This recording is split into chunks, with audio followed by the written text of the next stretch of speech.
అందరికీ నమస్కారం. నా పేరు టి సత్యరామ్ కుమార్. నేను అల్లాస్ విద్యానికేతన్ పాఠశాల 8వ తరగతి చదువుతున్నాను. నేను వెలుగులోకి రాని వీరు యోధులు శ్రీ వేమవరపు రామదాస్ పంతులు గారు ఒక్కరు. హానరబుల్ వేమవరపు రామదాస్ పంతులు 1873 నుంచి 1944 ప్రముఖ న్యాయవాది, సహకార్యోద్యమ ప్రముఖుడు, అఖిల్ భారత్ సహకార సంస్థల సంఘానికి అధ్యక్షుడు. 1935 నుండి 1944లో మరణించే వరకు ఇండియన్ కోఆపరేటివ్ రివ్యూ పత్రికకు సంపాదకత్వం వహించాడు.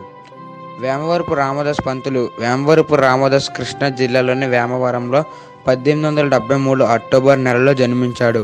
ఈయన పసికందుక ఉండగానే సంతానం లేని ఈయన పిన్ని తండ్రి రామదాసును దత్తత తీసుకున్నాడు. మద్రాస్ క్రైస్తవ కళాశాలలో, మద్రాస్ న్యాయ కళాశాలలో విద్యాభ్యాసం పూర్తి చేసుకుని రామదాసు అనంతకాలంలోని స్థానిక న్యాయవాది సంఘంలో బార్ తనకంటూ ఒక ప్రత్యేక స్థానాన్ని సంపాదించుకున్నాడు. 1926లో 2వ వైస్రాయ్ కౌన్సిల్ మద్రాస్ ప్రాంతానికి ప్రాతినిధ్యం వహించాడు. రామదాస్ 1913లో బాపట్ల జరిగిన తొలి ఆంధ్ర మహాసభ సమావేశంలో ప్రత్యేకాంధ్ర రాష్ట్ర తీర్మానాన్ని ప్రవేశపెట్టాడు. 1936లో కాకినాడలో జరిగిన ఆంధ్ర మహాసభకు అధ్యక్షత వహించాడు.